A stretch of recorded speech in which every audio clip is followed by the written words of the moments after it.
अस्सलाम वालेकुम नाज़रीन, जहां पर इमरान खान को साइफर केस में जबरदस्ती सजा सुना दी गई, वहां पर आज इमरान रियाज खान का पहला वीलॉग भी सामने आ गया और उन्होंने साइफर केस का कच्चा चिट्ठा खोलकर सामने रख दिया और इसमें उन्होंने बताया कि किस तरह से साइफर केस में इमरान खान को फंसाने की कोशिश की जा रही है। आइए पहले इमरान रियाज खान की गुफ्तगू सुनते हैं, फिर इस पर बात करते हैं। मैंने जो आखिरी वीलॉग किया था वो 10 मई 2023 को किया था और आज जो है वो 30 जनवरी 2024 है, यानी इतनी लंबी छुट्टी के बाद दोबारा आपसे बात हो रही है। आज की सबसे बड़ी और सबसे इम्पोर्टेंट खबर है इमरान खान साहब की सजा।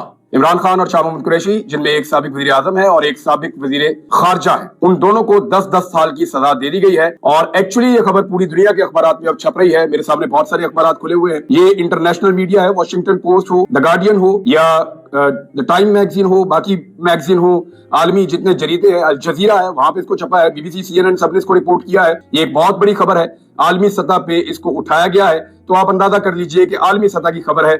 इमरान खान को सजा हो जाना ये कोई छोटी बात नहीं है। पाकिस्तान तहरीक इंसाफ के बानी चेयरमैन और पाकिस्तान तहरीक इंसाफ के सरबराह साबिक वजीर आजम इमरान खान साहब को साइफर के केस में सजा दी गई। ये साइफर क्या है, इसका केस कैसे बना, इस केस का ट्रायल कैसे चला, इमरान खान साहब को किन हालात में सजा दी गई। साइफर एक्चुअली एक ऐसे डॉक्यूमेंट को कहते हैं जो एक कन्वर्सेशन होती है दो मुल्कों के दरमियान, और उसको खास किस्म के कोड्स होते हैं जिनके जरिए से इसको लिखा जाता है और इसको डी कोड भी किया जा सकता है। डी कोड कर इसके लिए बाकायदा एक अमला मौजूद होता है वजारत खारजा के अंदर। इमरान खान साहब के बकौल उनके पास एक साइफर आया था और उनको इसके बारे में पता चला था शाह महमूद कुरैशी साहब के जरिए से, जिसमें अमेरिका ने मुबैना तौर पर इमरान खान साहब के बकौल ये मुतालबा किया था कि इमरान खान साहब की हुकूमत को गिरा दिया जाए।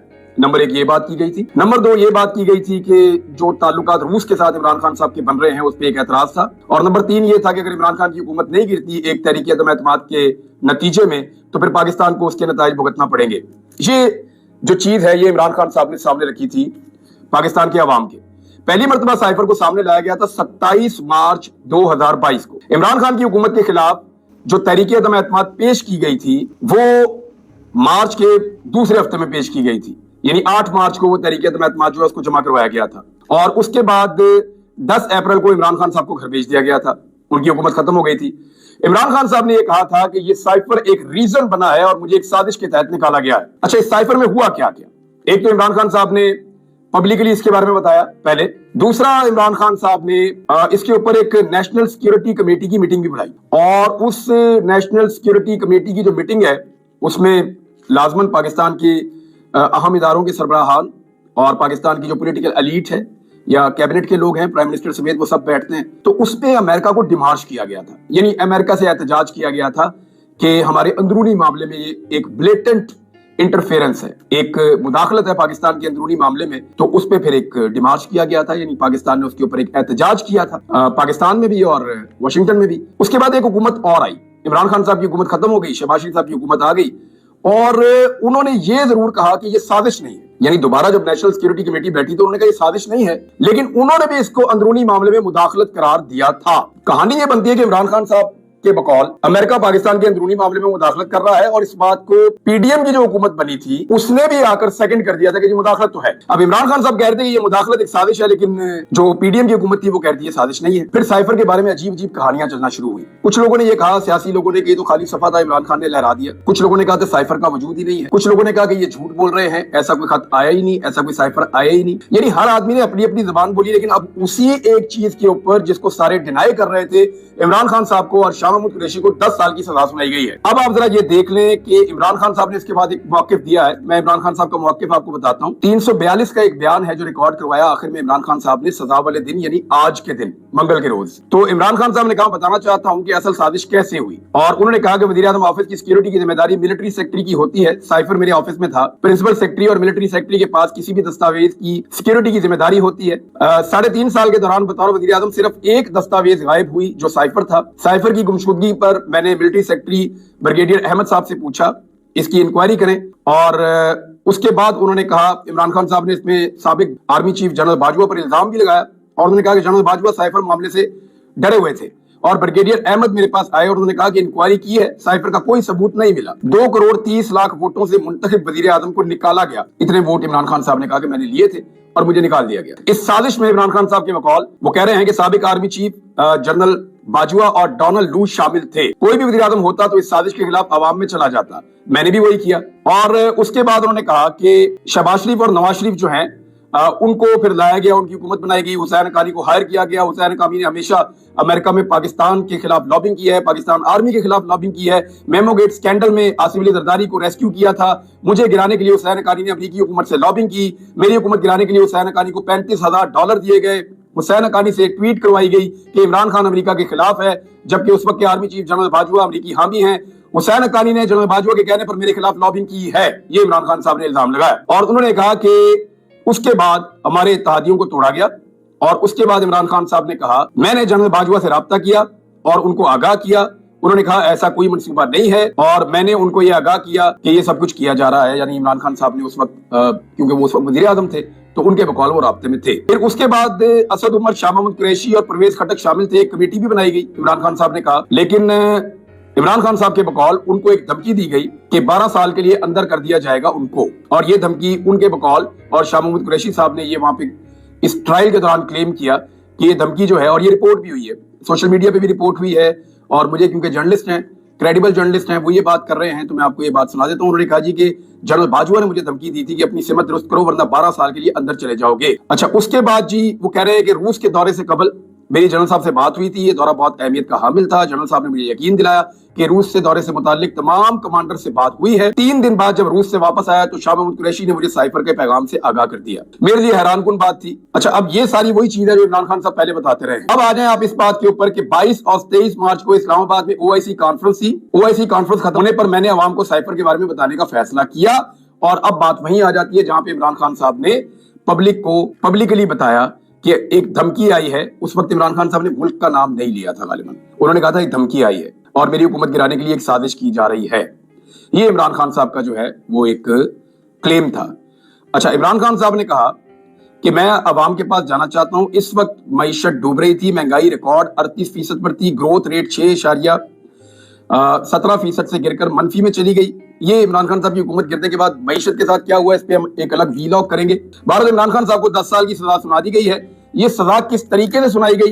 इमरान खान साहब को जब गिरफ्तार किया गया तो 5 अगस्त को वो गिरफ्तार हुए और उसके बाद इमरान खान साहब की गिरफ्तारी डाल दी गई साइफर केस में भी। उनको गिरफ्तार किया गया था तोशाखाना केस में। जब तोशाखाना केस में जमानत हुई इमरान खान साहब की, तब मालूम हुआ अगस्त के बिल्कुल आखिर में कि एक्चुअली इमरान खान साहब की गिरफ्तारी डली हुई है पहले से ही साइफर वाले मुकदमे में भी। और उसके बाद इमरान खान साहब का ट्रायल शुरू होता है। पहले ये ट्रायल जो है उसको इन कैमरा रखा जाता है और उस ट्रायल के अंदर जिस तरह से जेल में ट्रायल हुआ उसको चैलेंज किया गया हाई कोर्ट के अंदर। हाई कोर्ट ने कहा कि जेल में ट्रायल जो भी हुआ है 29 अगस्त से 21 नवंबर तक उसको कलअदम करार दिया जाता है, इसलिए कि वो इंसाफ के तकाजों के मुताबिक नहीं हुआ, जो ड्यू प्रोसेस है लॉ का उसके मुताबिक नहीं हुआ, वो कलअदम हो गया। और उसके बाद दोबारा हाई कोर्ट ने एक मरतबा फिर ये हुक्म दिया कि जो 13 दिसंबर के बाद से लेकर 9 गवाहान के बयानात कलमबंद किए गए थे या उनके बयानात लिए गए थे, वो बयान भी कलअदम करार दे दिए। जायज नहीं है। एक ओपन ट्रायल का कहा गया कि ओपन ट्रायल किया जाए इमरान खान साहब का।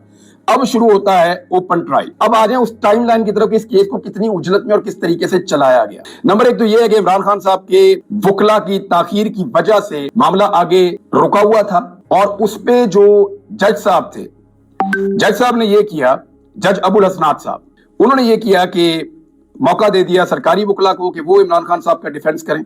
और इस पे इमरान खान साहब ने और शाह महमूद कुरैशी साहब ने दोनों ने प्रोटेस्ट भी किया। वो कहते हैं हमें अचानक पता चला कि गवाहान के ऊपर जिरा हो रही है और वो जिरा कर रहे हैं सरकारी वकला और पाकिस्तान तहरीके इंसाफ के वकला को मौका नहीं मिल रहा। फिर पाकिस्तान तहरीके इंसाफ के वकला भी आ गए अगले दिन और उन्होंने आकर कहा अदालत में कि जी हम इस अदालत के ऊपर अदम एतमाद करते हैं, हमारी मौजूदगी में कैसे सरकारी वकला जिरा कर सकते हैं। तो जज साहब ने दोबारा सरकारी वकला को ही मौका दिया, ये कहते हुए कि क्योंकि आपने मेरी अदालत में अदम एतमाद कर दिया है लिहाजा आप मेरी अदालत में अब जिरा नहीं कर सकते। और जब इमरान खान साहब के वकला ने बार बार इंटरप्शन की तो जज साहब उठकर चले गए। जज साहब एक दूसरे कमरे में गए। 3 सहाफियों को पैगाम आया कि आपसे एक बात करनी है, जरा काम है, आप साइड पे आ जाएं। 3 सहाफियों को दूसरे कमरे में पहुंचाया गया और सरकारी वकील भी दूसरे कमरे में पहुंचे और साथ ही साथ गवाहान को वहां पे जिरा करना शुरू कर दिया गया। और अचानक पुलिस आती है, इमरान खान साहब को और शाह महमूद को कहती है कि आप उस कमरे में आ जाएं, वहां पे जो है वो जिरा हो रही है और कानून की कार्रवाई आगे बढ़ रही है। इमरान खान साहब ने जाने से इनकार कर दिया जबकि शाह महमूद कुरैशी साहब वहां पे चले गए कि वन साइडेड कार्रवाई ना हो जाए। तो इस तरह से ये जिरा मुकम्मल की गई है। इसकी वैसे कोई मिसाल तो नहीं मिलती, बहुत उजलत में बड़ा स्पीडी किस्म का, तूफानी किस्म का ये ट्रायल हुआ है इमरान खान साहब का, लेकिन इसमें बहुत सारे लकूनाज रह गए हैं।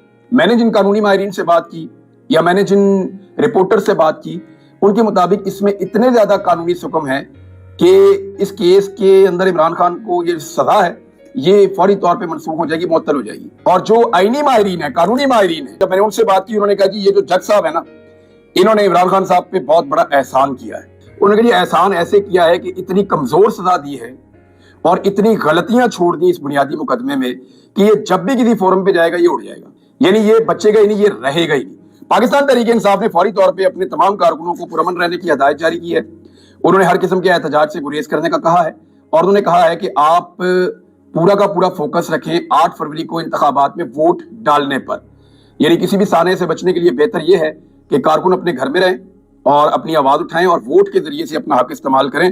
ناظرین، جیسا کہ آپ نے دیکھا کہ جب سائفر عمران خان نے عوام کے سامنے لہرایا تو وہ اوریجنل سائفر نہیں تھا بلکہ اس کا متن تھا، کیونکہ سائفر کوڈ میں ہوتا ہے اور ایک عام انسان کے لیے اسے سمجھنا ناممکن ہے۔ اس لیے عمران خان کے پاس جو سائفر کا کاغذ تھا وہ ایک عام سادہ زبان میں لکھا ہوا کاغذ تھا جو عمران خان نے عوام میں لہرایا تھا اور عوام کو بتایا کہ کس طرح سے بیرونی طاقتیں ملک میں مداخلت کرتی ہیں اور کس طرح بیرونی طاقتیں دھمکیاں دیتی ہیں اور کس طرح بیرونی طاقتوں نے مل کر سازش کر کے عمران خان کا تختہ پلٹ دیا۔ لہٰذا ناظرین، عمران خان نے عوام کو اعتماد میں لیا اور عوام نے عمران خان کا یقین بھی کیا اور عوام کو عمران خان پر یقین کرنا بھی چاہیے تھا، کیونکہ عمران خان کا ماضی کا ریکارڈ بالکل صاف ہے۔ عمران خان نے کبھی عوام کو دھوکہ نہیں دیا جیسے زرداری اور نواز شریف نے عوام کو دھوکہ دیتے رہے ہیں۔ لہٰذا ناظرین، عمران خان کا ایک ہی مقصد تھا کہ عوام کو بتایا جائے کہ کس طرح سے اندرونی اور بیرونی طاقتیں مل کر ملک کے خلاف کھیل کھیلتی ہیں اور کس طرح سے یہ کھیل ملک کو قوم کو تباہی کی طرف لے کر جا رہا ہے اور اس سے ملک و قوم کی عزت و وقار میں بھی کمی آتی ہے۔ لہٰذا عمران خان نے عوام کو سب سچ بتا دیا، لیکن عمران خان کا یہ سچ کچھ طاقتور لوگوں سے ہضم نہیں ہوا اور ان سے اس یہ بات برداشت نہیں ہوئی کہ عمران خان نے عوام کو یہ سچ کیوں بتایا، کیونکہ ناظرین، عمران خان نے عوام کو اس سچ سے آگاہ کیا جو پچھلے 75 سالوں سے اس ملک و قوم کے ساتھ کھیلا جا رہا تھا۔ اسی وجہ سے عمران خان پر سائفر کیس کا مقدمہ بنایا گیا، لیکن سائفر کیس کے مقدمے میں سپریم کورٹ نے ایک بار ریمارکس دیے تھے کہ عمران خان معصوم ہے اور عمران خان نے سائفر کو ڈی کلاسیفائی کر کے اور عوام کو دکھا کر ملک کو کوئی نقصان نہیں پہنچایا۔ لیکن اس سب کے باوجود سائفر کیس میں جس طرح سے ٹرائل کورٹ کے تھرو عمران خان کو سزا سنائی گئی، اس سے لگتا ہے کہ جج صاحبان پر بہت زیادہ پریشر تھا اور بہت سارے صحافیوں کا اور وکلاء کا بھی یہی کہنا تھا کہ عمران خان کو الیکشن سے پہلے ہی سزا دینے کا پلان تیار ہو چکا ہے۔ کافی دن پہلے سے ہی بڑے بڑے صحافیوں نے اور وکلاء نے یہ کہنا شروع کر دیا تھا کہ عمران خان کے خلاف الیکشن سے پہلے فیصلہ سنایا جائے گا تاکہ عمران خان الیکشن سے پہلے جیل سے رہا نہ ہو سکے اور انہیں جیل میں ہی رکھا جا سکے۔ لہٰذا آج زبردستی عمران خان کو سائفر کیس میں 10 سال قید کی سزا سنا دی گئی۔ عمران خان کو حق دفاع بھی نہیں دیا گیا اور پی ٹی آئی کے وکلاء کو سائفر کیس کی کاروائی کا حصہ بھی نہیں بننے دیا گیا، بلکہ زبردستی سرکاری وکلاء عمران خان کو فراہم کر دیے گئے۔ ناظرین، یہ سب ان کا پلان تھا کہ فارمیلٹی پوری کریں، کیونکہ عمران خان کے خلاف فیصلہ کرنے کا پلان تو پہلے ہی بن چکا تھا۔ اگر عوام کو آج کسی سے امید ہے تو وہ اعلیٰ عدلیہ ہے کہ وہ عمران خان کو معصوم ڈکلیئر کریں گے اور سائفر کیس سے باعزت بری بھی کریں گے، کیونکہ سائفر کیس کا فیصلہ ایک ناجائز فیصلہ ہے۔ بڑے بڑے صحافی اور وکلاء کا بھی یہی ماننا ہے کہ سائفر کیس میں کوئی حقیقت نہیں ہے اور عمران خان نے سائفر کو ڈی کلاسیفائی کر کے ملک کو کسی قسم کا کوئی نقصان نہیں پہنچایا، بلکہ عمران خان نے نقصان تو الٹا ان کا کیا ہے جن کو عمران خان نے منہ توڑ جواب دیا تھا کہ ہم تمہارے غلام نہیں ہیں۔ ناظرین، آپ کی اس بارے میں کیا رائے ہے؟ کامنٹ میں ضرور بتائیے گا۔ اگلی ویڈیو میں ملتے ہیں، تب تک کے لیے اللہ حافظ۔